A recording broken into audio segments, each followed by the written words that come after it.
रवि के पास कुछ नहीं था। रेहाना, तुमने मुझसे शादी करके एहसान किया है। मुझसे ज्यादा तो तुम कमाती हो। अरे तो क्या हुआ, एक दिन आएगा रवि कि तुम खूब पैसा कमाओगे। मुझे तुम पर पूरा विश्वास है। रवि और रेहाना खुद को स्टैंड करने के लिए पूरी मेहनत करते। रेहाना, मैं नौकरी नहीं करना चाहता हूँ। तो कोई बात नहीं, मैं नौकरी करके घर चलाती हूँ, तुम बिजनेस सेट करने की कोशिश करो।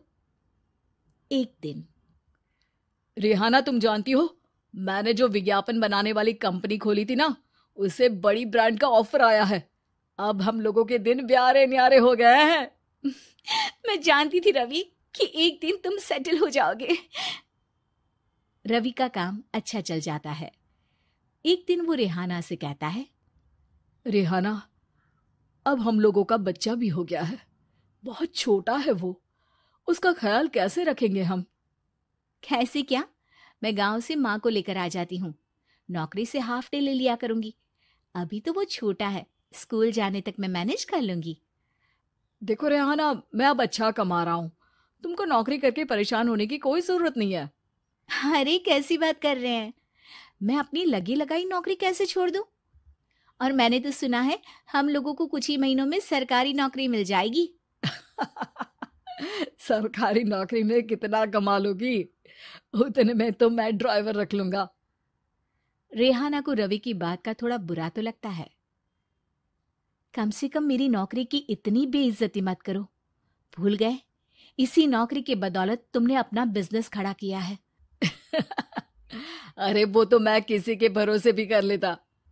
देखो, अपने बच्चे को संभालो, घर का काम करो। अब बाहर जाती तुम अच्छी नहीं लगती हो। रेहाना रवि के कहने पर नौकरी तो छोड़ देती है, लेकिन अब बड़े से घर में उसकी कीमत किसी नौकर से कम नहीं होती। एक दिन रवि का दोस्त आता है। भाभी, हम लोग तो आपको तब से जानते हैं जब से आप लोग शादी होकर इस शहर में आए थे। आपकी बदौलत ही सारा बिजनेस खड़ा हुआ है।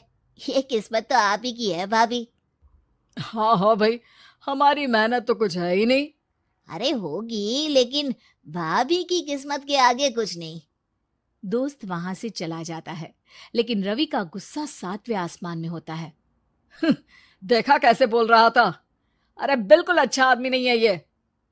कैसी बात कर रहे हैं आप? प्रशांत भैया तो बहुत अच्छे इंसान है रवि। कैसे उन्होंने हमारे मुश्किल वक्त में हमारा साथ दिया था।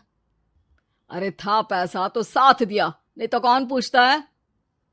रवि का व्यवहार पैसा आते ही अलग हो गया। वो बंदे को बंदा नहीं समझता। घमंड से घिरे रवि ने तो एक दिन हद ही कर दी। रेहाना, मैं अब तुम्हारे साथ नहीं रह सकता हूँ। क्या क्या बकवास कर रहे हो रवि? क्या कहना चाहते हो? और क्यों नहीं रह सकते तुम मेरे साथ? देखो, मुझे कोई और पसंद है और उसने साथ रहने पर बस यही शर्त रखी है कि मुझे तुम्हें तलाक देना होगा। रेहाना, जो कि एक स्वावलंबी महिला थी, उसने बिना देर किए रवि को कह दिया, कोई इश्यू नहीं, मुझे पैकिंग में 4 दिन का वक्त लगेगा, लेकिन तब तक मैं तुम्हारे साथ नहीं रहूंगी। 4 दिन के लिए तुम कहीं और शिफ्ट हो जाओ, मैं घर से निकलूंगी तो बता दूंगी। रवि घर छोड़कर चला जाता है। रेहाना को दुख होता है, वो रोती है, लेकिन व्यवहार से स्ट्रांग रेहाना को पति के वापस आने का और उसे सबक सिखाने का पूरा भरोसा था। फिर एक दिन, अरे शुशिका, कब शादी करोगे तुम मुझसे? यार मैंने तो सोचा था तुम शादी से पहले मुझे विदेश लेकर जाओगे, महंगी कार दिलाओगे। अरे सब दिला दूंगा, लेकिन पहले मुझसे शादी तो कर लो। हाँ हाँ, क्यों नहीं। मैं कुछ दिनों के लिए अपने मम्मी पापा के पास जा रही हूँ और लोगों से अपनी शादी की बात करूंगी। अरे शुशिका, कैसे तुम्हारे बिना? अब तो शादी ही होने वाली है हम लोगों की। शुशिका रवि को छोड़कर चली जाती है। रवि घर आता है, जहां रेहाना को ना पाकर उसे सब अजीब लगता है। घर तो रेहाना के बिना कुछ नहीं है। बच्चे की याद भी आ रही है। चलो एक वीडियो कॉल कर लेता हूँ। रवि रेहाना को वीडियो कॉल करता है, लेकिन रेहाना फोन नहीं उठाती। रात को सोते वक्त मन कर रहा है मुन्ने को गले लगा लूं, चलो कोई ना, शुशिका से शादी के बाद मेरे और भी बच्चे होंगे। अगले दिन रवि ऑफिस जाता है, जहां टीना खड़ी होती है। सर, आपने अपने नए ऐड के लिए मॉडल की रिक्वायरमेंट डाली थी ना, मैं उसी के लिए आई हूँ।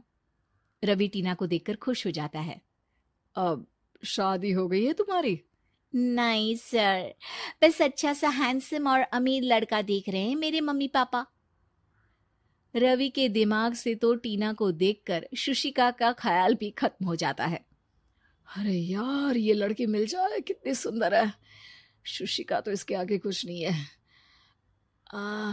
अब क्या तुम्हें ऐसा नहीं लगता कि मुझसे मिलकर तुम्हारी ये खोज खत्म हो गई है? आप तो 2 बच्चों की पापा लग रहे हैं। अरे नहीं नहीं, मेरी शादी तो हुई थी, लेकिन बीवी को किसी और से प्यार था, मुझे छोड़कर चली गई। खैर, टीना की दोस्ती रवि से हो जाती है, लेकिन 1 महीने बाद शुशिका रवि के पास वापस आती है। मेरे मम्मी पापा तुमसे मिलना चाहते हैं, लेकिन उन लोगों को ये मत बताना कि तुम पहले से शादीशुदा हो, और हाँ, शादी से पहले अपनी सारी प्रॉपर्टी तुमको मेरे नाम करनी होगी। अरे पागल, अब मैं तुमसे शादी ही नहीं करना चाहता। भला ऐसी लालची औरत से कौन शादी करेगा? तभी वहां टीना आ जाती है। रवि, ये पागल सी औरत कौन है? देखो, तुमने ही कह दिया ना पागल, तो पागल ही है। पता नहीं कौन है, कह रही है शादी कर लो, लेकिन शादी से पहले अपनी सारी प्रॉपर्टी मेरे नाम कर दो। बोल तो सही रही है। वैसे तुम जानती हो, मेरी एक सहेली है, उसके पति ने उसे पैसा आते ही छोड़ दिया, जबकि उसको खड़ा करने वाली ही मेरी सहेली थी। और मुझे भी भरोसा नहीं है। अगर मैं भी तुमसे शादी करूंगी तो तभी जब तुम मेरे नाम अपनी सारी प्रॉपर्टी कर दोगे। अरे हाँ हाँ, क्यों नहीं, बिल्कुल कर दूंगा। रवि और टीना की शादी की तारीख तय हो। रवि टीना को मैसेज करता है। कहाँ हो? सॉरी, मैं तुमसे शादी नहीं कर सकती, मुझे तुमसे भी ज्यादा पैसे वाला मिल गया। रवि को गुस्सा आ जाता है। वो गुस्से से सारा तोड़ रहा होता है कि वहां रेहाना आ जाती है। सर, क्या हो गया? क्या डेकोरेशन पसंद नहीं आई आपको? तुम यहाँ क्या कर रही हो? मैं यहाँ की डेकोरेटर हूँ। क्या आपको पसंद नहीं आई यहाँ की सजावट? रेहाना। रवि रेहाना के गले लग जाता है और रेहाना टीना को थैंक्स का मैसेज करती है।